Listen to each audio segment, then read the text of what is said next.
जय श्री कृष्णा, राधे राधे। आप सभी का स्वागत है हमारे चैनल मधुर लोक कथा में। आइए सुनते हैं भगवान कृष्ण की माया। कौरव और पांडवों में भयंकर युद्ध हो रहा था। दोनों पक्ष की सेनाएं एक दूसरे को पराजित करने के लिए प्राण प्रण से कृत संकल्प थी। एक दिन कौरव सेना की एक टुकड़ी से लड़ते हुए अर्जुन युद्ध के मुख्य मैदान से दूर चले गए। द्रोणाचार्य ने अर्जुन को युद्ध क्षेत्र में नहीं देखा तो फूले नहीं समाये। श्री कृष्ण और अर्जुन के रहते हुए वह अपना युद्ध कौशल नहीं दिखा पा रहे थे। द्रोणाचार्य ने तुरंत सेना को गोला कर खड़ा कर दिया। सेना को पहिए नुमा पंक्ति में बांधा गया, इसलिए इनका नाम चक्रव्यूह पड़ा। अर्जुन की अनुपस्थिति में उनका बेटा अभिमन्यु चक्रव्यूह में लड़ने गया। वह सफलता के साथ अंदर तो चला गया मगर बाहर न निकल सका। शत्रुओं से युद्ध करते वह पूरी तरह घायल हो गए। लड़ते लड़ते उनके हथियार टूट गए। इसी बीच 7 बड़े योद्धा उस बालक पर एक साथ टूट पड़े।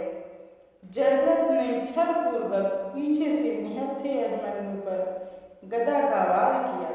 अभिमन्यु इसे सहन न कर सका, उसकी मृत्यु हो गई। शाम को अर्जुन शिविर में लौटे। जब उन्हें अभिमन्यु की मृत्यु का समाचार मिला तो वह शोक में डूब गए। तभी उन्हें पता चला जयद्रथ ने निहत्थे बालक को धोखे से मारा है।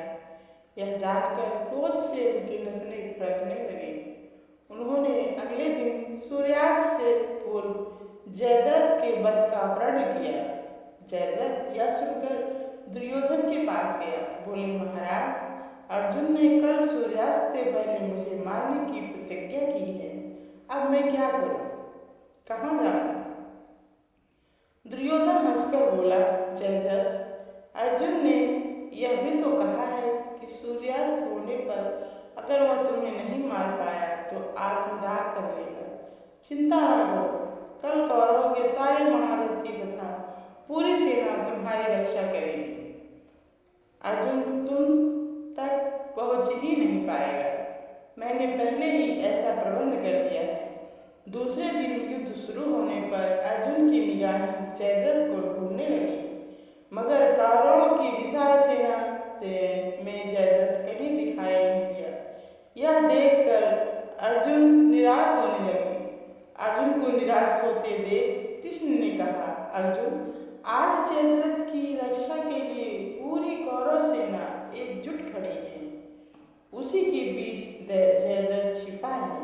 इस घेरे को तोड़ने के बाद ही तुम जयद्रथ को पा सकोगे। देर ना करो, समय बीत रहा है। श्री कृष्ण की बात सुन अर्जुन साहस पूर्वक लड़ने लगे। श्री कृष्ण कुशलतापूर्वक अर्जुन के रथ को चला रहे थे, पर द्रोणाचार्य की विकट व्यूह रचना के कारण सफलता अर्जुन से अभी दूर थी। धीरे धीरे शाम होने लगी। श्री कृष्ण ने देखा दिन ढलता जा रहा है। रथ के घोड़े बुरी तरह घायल होकर थक गए। अर्जुन भी थक कर निराश हो रहा है। उन्होंने कुछ सोचकर अर्जुन से कहा, अर्जुन, घोड़े थक गए हैं, उनको थोड़ा विश्राम दिए बिना मैं इन्हें आगे नहीं बढ़ा सकता। अब तुम अपने बाणों से एक सुरक्षित घेरा बनाओ, जिससे शत्रु के आक्रमण से बचकर हम थोड़ा आराम कर लें। श्री कृष्ण की बात सुनकर अर्जुन को बड़ा आश्चर्य हुआ। वह बोले, यदुपति, क्या आप क्या कह रहे हैं? काम हुए बिना आराम कहाँ? आराम करने पर सूर्यास्त हो जाएगा, फिर बेटे के हत्यारे को मैं कैसे मार सकूंगा? सुनकर श्री कृष्ण हंस पड़े। अर्जुन, बिना आराम काम नहीं होगा, इसलिए जैसा कहता हूँ वैसा ही करो। अभी सूर्यास्त होने में देर है। श्री कृष्ण अर्जुन को श्री कृष्ण की बात माननी पड़ेगी। बाणों से सुरक्षित घेरे में श्री कृष्ण ने घोड़ों को पानी पिलाया, मालिश की, घाव का पर लेप लगाया। उधर अर्जुन गांडी धनुष को सिरहाने देखकर चिंता में डूबे थे। थोड़ी देर बाद अर्जुन जब पुनः युद्ध के लिए तैयार हुए तो देखा सूर्यास्त होने में थोड़ी ही देर। श्री कृष्ण ने निराशा के स्वर में कहा, अर्जुन, समय को देखते हुए जयद्रथ को मार पाना अब कठिन है, इसलिए तुम अपनी प्रतिज्ञा का दूसरा भाग पूरा करने की तैयारी करो। कहते हुए श्री कृष्ण ने अपना 5 जन्य शंख बजाकर युद्ध बंद करने की घोषणा की, ताकि सभी समझे सूर्यास्त हो गया।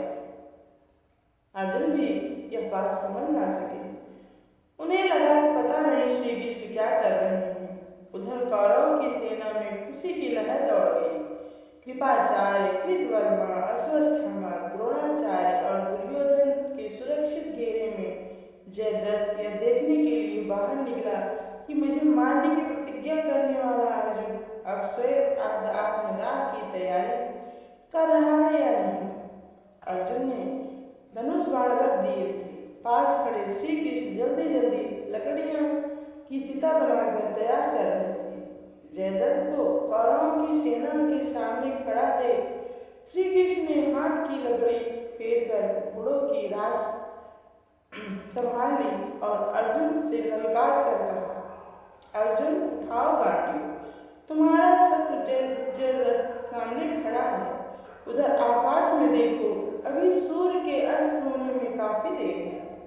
मैंने भ्रम पैदा करने के लिए ही यह सब किया था। अचानक सबकी निगाहें आकाश की ओर उठ गईं। कुछ क्षण पहले न दिखाई देने वाला सूर्य अभी भी आकाश की पश्चिम दिशा में चमक रहा था। दुर्योधन के हाथ से तोते उड़ गए। जयद्रथ छिपने के लिए भागा, मगर इससे पहले ही अर्जुन के बाण पर धनुष पर बाण चढ़ चुका था। श्री कृष्ण बोले, अर्जुन सावधान, जयद्रथ का पिता उत्तर दिशा में 100 योजन दूर बैठा तप कर रहा है। बाण इस गति और लक्ष्य से चलाना कि जयद्रथ का सिर उसके पिता की गोद में ही गिरे। अगर तुम्हारे बाण से कटकर जयद्रथ का सिर जमीन पर गिरा तो उसके पिता के श्राप से तुम्हारे सिर के 100 टुकड़े हो जाएंगे। अर्जुन ने कहा, ऐसा ही होगा माधव, और उसके गांडियों के तीर छूट गया। उस तीर ने जयद्रथ का सिर काट डाला।